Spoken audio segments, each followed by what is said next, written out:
Hello, it's Crafty Carol here from Northern Ireland with another Christmas countdown for this year, my second. And this is a really simple, easy Christmas card because we've got these wonderful products. So I'm using the Christmas Classics set. That's a bit difficult to say. It's got some lovely greetings, the usual sort of Christmas, peace on earth, tidings of comfort and joy, happy, merry wishes, all sorts of things, plus some holly leaves and a sort of sprig of whatever. Pine, and it comes as a bundle with beautiful dies.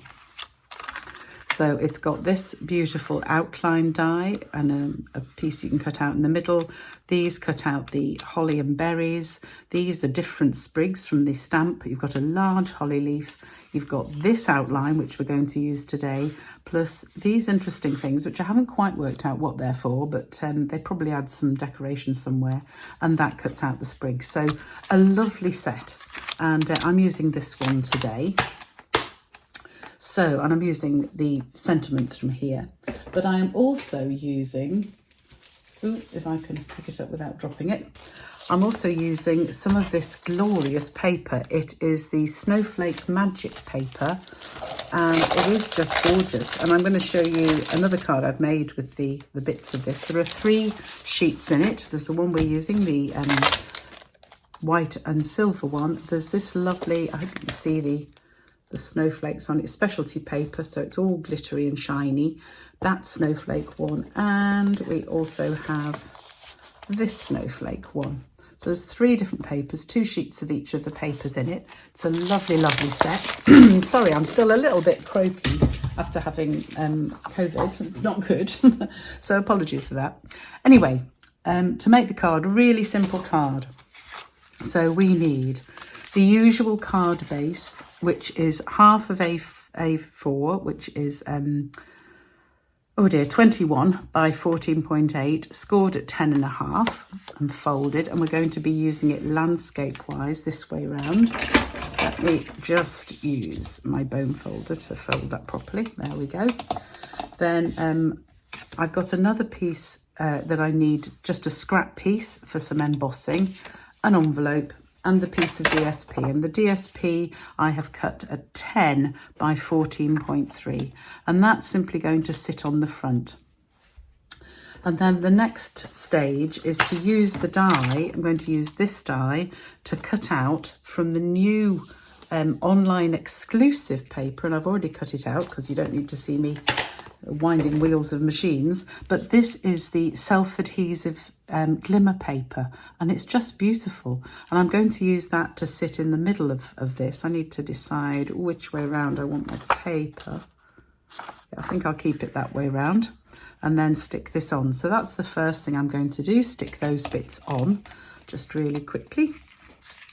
So we'll start with the DSP, and I like to make quick and easy Christmas cards because I don't know about you, but I tend to make a lot of Christmas cards. This is the time of year I make more cards than anything else. So I want to keep them simple. I don't want them to be too complicated because I haven't got time. I've got too many cards to make to have time.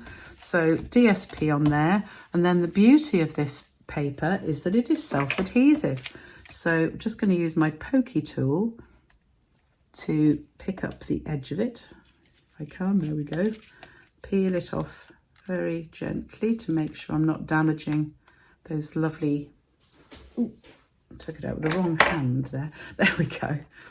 And I could have this, or it doesn't matter which way up, it's the same both ways. So I'm just going to stick that in the centre. And then across the middle, I'm going to use the Season's Greetings and use the other die, which cuts it out, and so it'll fit in exactly there. So on my piece of basic white, I'm going to use my embossing buddy.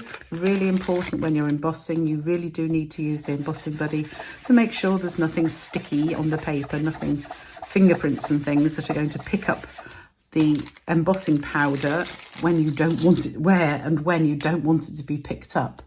And then we will stamp it in Versamark. So this is quite a long greeting, so I'm going to do it in 2 bits. Just pick up the ink, make sure it's all nicely covered. Everything's bouncing on the desk today. I'll try and hold it down to stop some of the noise. There we go. And then I shall stamp it on the bottom there. I'm going to be cutting it out and it just fits into there. I've measured it, so that's good. Then I'll get my silver embossing powder. And I said before, I keep mine in these old, cleaned obviously, Chinese dinner containers. And they're really useful because it means I can make slightly less mess, because I can get most of the things I need to put my embossing powder on into my container, so that all the powder's staying in there and not spreading around my desk. I still usually manage to get some around the desk, let's be honest, because as you know, I'm a messy crafter. But so there we are. I'm just going to use my heat tool to set that. Ooh, look, my Versamark's broken, the lid's broken, honestly. Anyway, I'll just use my heat gun to set that. And just a tip, it's a good idea to use the heat gun on you to make sure it's hot before you take it to the powder. I don't think I will ever get tired of the magic of embossing powder melting under a heat gun. Isn't that wonderful? So next stage, I'm just going to let it cool a bit before I put this on, but you can see it just fits, and it's warped the paper slightly. I'm not going to worry, because when it's cool, it's fine. And then I can run it through my little embossing machine. I may need to trim that actually. I've got everything on top of everything here. Right, I'm just going to trim it because it'll make it easier to cut in the mini cut and emboss, that lovely machine. Ooh.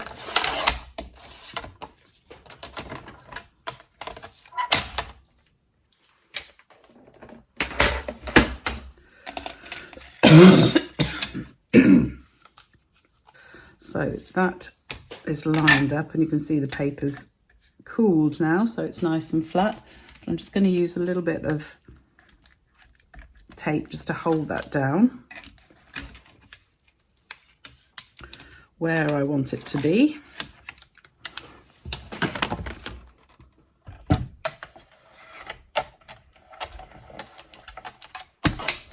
And then I can run it through my machine. And you don't want to worry about cracks and bangs and things that happen in the machine. It's perfectly normal. Just move that back out of the way. Right, now I can gently peel off my very disgusting bit of tape. And there, you see it just fits nicely, but it'll fit nicely on here. So, don't lose the die, put that over there. So I'm going to put this on with a couple of dimensionals to sit up. Now, sticking it onto glimmer paper, I would always use more dimensionals than I would perhaps otherwise do. Normally I'd perhaps put 3 on a strip like this, but I'm definitely going to put 4 on because I want to make sure it sticks. So there is my season's greetings. I'm just going to make sure it's right in the middle. So apologies if my head gets in the way. And there we have the card. All ready with glimmer. You could, if you wanted, put a little piece of ribbon behind there as well. But I think that's just gorgeous on its own. So it just remains for me to do the inside and the envelope. And I'm going to use the holly berries here.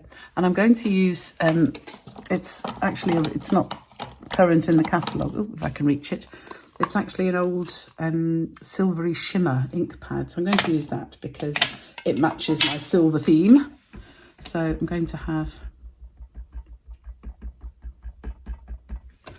some holly berries just in the corner here and up here, and the same on my envelope. I'll have them up at each corner. But you could use, if you wanted, you could use something like smoky slate, and that would give much of a similar effect. But this actually has a shimmer in it. I'm not sure if it'll catch the light enough for you to see, but I like this. It's as I say, unfortunately it's retired. You can't get it now, but I'm not getting rid of mine. I love these pads. Actually, I might do do you know what? I'm going to do the greeting in it as well. So I've got here the Merry Christmas from the set, from this stamp set. So Christmas is a separate thing, and then you can add whichever one you want on there. So I'm going to do the Christmas first. In the middle here somewhere. And then add the Merry on top. There we go. So there, try not to get the card to land in the ink pad. There is my second part of my Christmas countdown, my season's greetings card. So I do hope you enjoy that. I just love shimmer. I love a bit of glitter at Christmas. So I just wanted to show you before I finish today, I did do another card using the same paper, and I used one of the Lost Lagoon papers.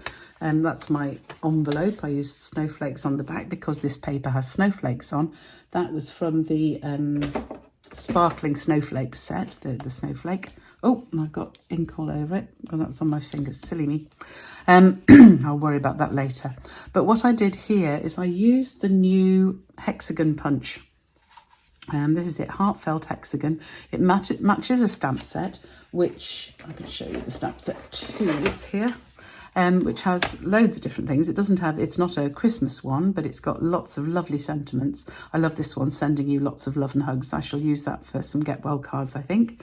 You've got sympathy, a birthday one, let's eat cake. I hope your day is filled with joy, and Mr. and Mrs. So you can use it for so many occasions. But I liked this large hexagon. We haven't had a punch that's this big before.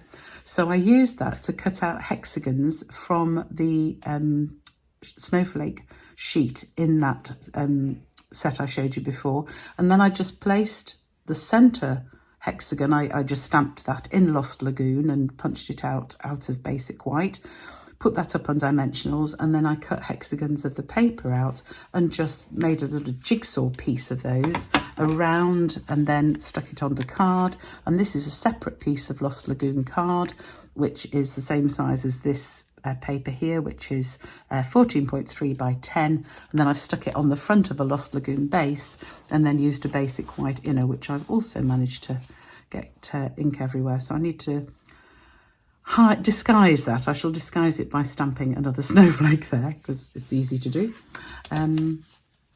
The envelope I perhaps won't worry too much about.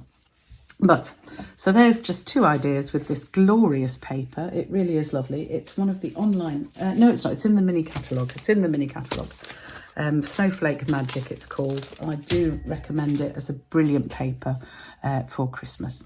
So I hope you enjoyed that little project, and I hope if you want the details of the measurements and things, it's all on my blog. And I will be back soon with another video for week 3 of my Christmas countdown very soon. Bye for now.